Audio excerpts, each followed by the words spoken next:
Lenses aren't cheap. Telephoto lenses aren't cheap. Hobby photographers don't have the money to spend like professionals do, so you'd be looking for the best value option for good telephoto lenses. And there are two types. There's the telephoto prime lenses and the telephoto zoom lenses. The prime lenses tend to be more expensive. They have wider apertures, so you're looking at apertures like f2.8, whereas the telephoto zoom variety tend to be cheaper, and they have slower apertures. So f4 is common at the wide end, and f5.6 is common at the longer end, the 300mm end. So one of the cheapest types of lenses you can get is a 70 to 300mm focal length telephoto zoom lens, and they typically have that f4 in the widest aperture to f5.6. So what that means is that if you're looking to bring the subject closer to you by zooming in,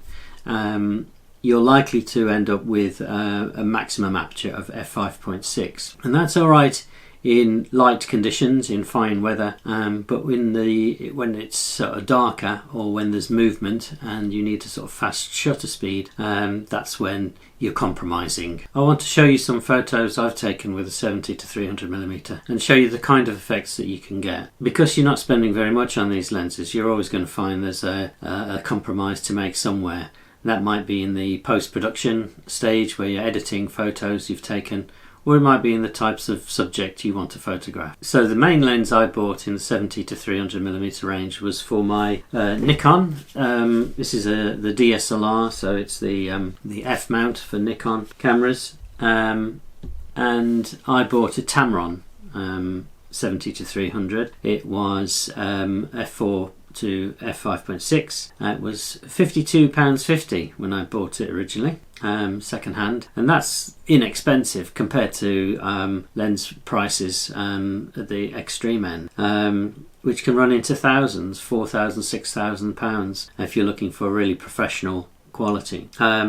So I had a look on a website for second-hand gear, and today you can buy one of those lenses in excellent condition for around £63. So again, still in the same ballpark, still inexpensive, and I think worth a try if you're interested in bringing your subject closer to you and not spending very much money to do so. Now, I also bought a Sigma 70 to 300mm telephoto zoom because there was an issue with my Tamron eventually. It sort of the issue with my Tamron was that the autofocus wasn't working as optimally as it should. My Tamron 70 to 300 did have a slight issue with autofocus sometimes. It wasn't constant, but it was annoying.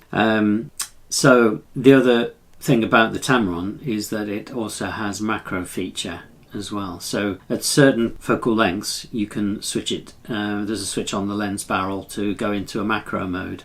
I'll talk a bit more about macro mode later in the video. So the Sigma lens I bought was very similar to the Tamron in that its focal length was 70 to 300mm and its aperture range was f4 to f5.6.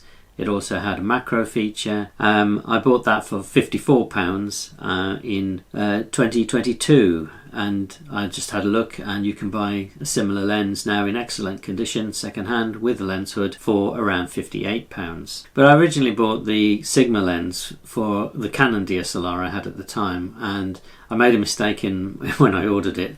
I actually got a Nikon mount, so I used it on my Nikon. If you are in the market for a Tamron 70 to 300, there's something to look out for. So if you've got a digital camera, I would recommend you going for a lens that has DI and LD on the barrel. So that just means that the DI apparently stands for digitally integrated, and it means it's optimized for both full frame and APS-C size sensors. So cameras like this DSLR has an APS-C size sensor, which means that compared to a full frame equivalent camera, there's a crop factor. So a full frame sensor is going to be slightly bigger than the sensor in this camera. So you can see the sensor in here is a rectangle, and it's a smaller rectangle. It would fit inside the rectangle of a full frame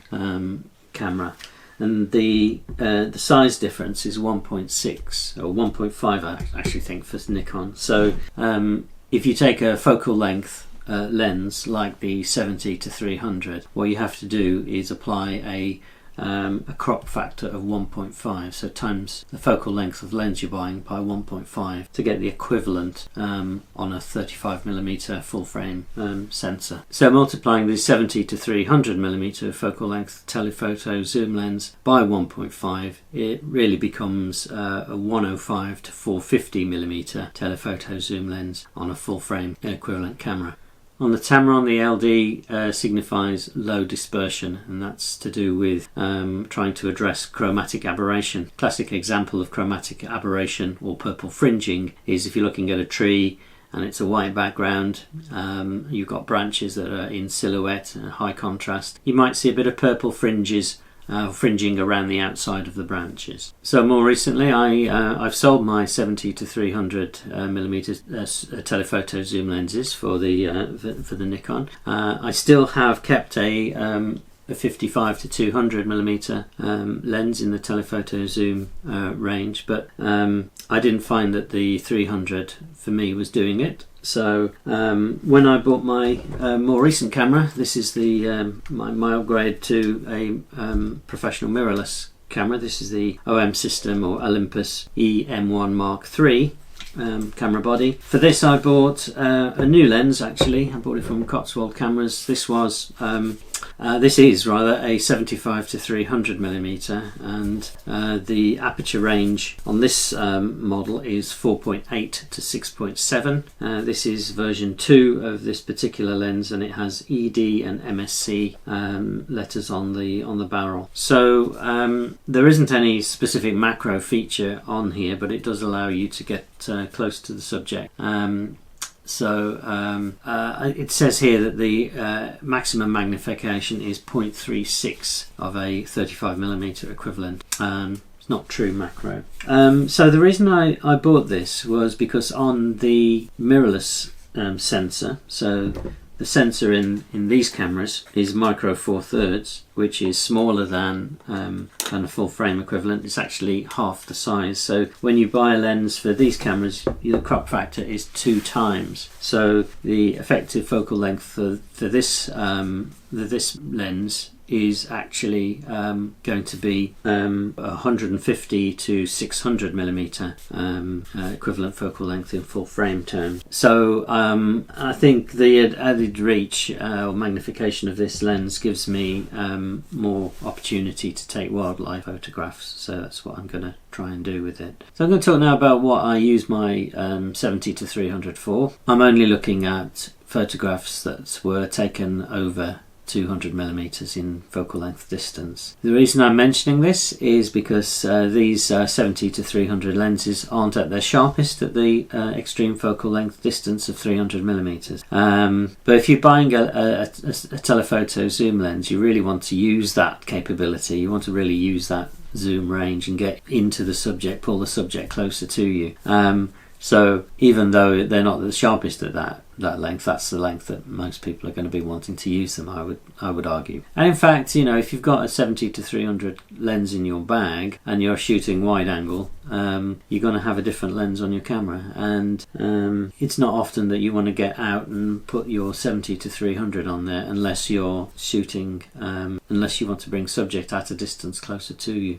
So what have I used my lens for? Macro shots of flowers has been a good use of the lens. You can get good separation between the flower and the background, and you don't have to use the macro capability. You can get good bokeh and good blurred backgrounds if you have a distance between the subject and the background, and you compose the shot so that you get a good contrast between the two. It can also be good where shooting would be intrusive to take a photo normally, so you can get close to a subject without being physically close to them. If you're a shy street photographer, for example, that might be an option for you. One of the key use cases is landscape photography. I haven't done too much of that with my telephoto zoom lenses. The reason they're used is that the compression can be quite a helpful effect. It means that distant objects can appear much closer to the subject than they are in reality, and you can get some stunning results. So I've seen examples from professional photographers in competitions, for example, where you have stunning photos of the moon, a large moon behind a tree in silhouette, for example. One thing you've got to watch out for is haze on a bright sunny day. The haze can make the subject appear washed out and look a bit lacking in contrast. A couple of remedies you can try. You can try a lens hood, that might help. I think the best remedy though is probably a polarizing filter if you want to correct while you're at the scene. If you don't have a polarizing filter or a lens hood, then your only real option is post-production and editing the photo afterwards. Your appetite for that might not be very strong, but a lot of photo editing software will help with that. Abstract photography is another great use. I said I'd talk about macro features, and many telephoto zoom lenses often have a macro mode built into them, but they don't actually reach 1:1 magnification. Instead, they provide around 1.2 or 1.4 magnification, and that means that the subject in real life in your image appears about a quarter or half its size of its real size in real life. They're not true macro lenses, in the sense that they don't allow you to focus as close or achieve life-size reproduction. They usually require more space between the lens and the subject than macro lenses, which you can use really close up. And you can also use extension tubes as well if you're doing a lot of macro photography to get really sort of in. But you have to then get really close to the subject. There is also less optical optimization, so true macro lenses are designed to minimize distortion and chromatic aberration at close focusing distances. Telephoto zoom lenses may lose some sharpness when used for extreme close-ups. But you can still get good close-up results with a telephoto zoom lens. You can capture detailed close-ups, and things like flowers, butterflies, textures can all come out really nicely. You could also use close-up filters. You can use extension tubes, I've mentioned, and you can crop in on digital photos. Product photography is another great use of the 70-300 zoom lens. You can get in close and make toy models or models have the dimensions of the real thing. Wildlife photography is another killer application. Obviously you have to take the crop factor into account as well. So on a APS-C size body, the crop factor is 1.5, so multiply the focal length of the lens by 1.5, and the 70-300 actually becomes 105 to 450 millimeters in full frame equivalent terms.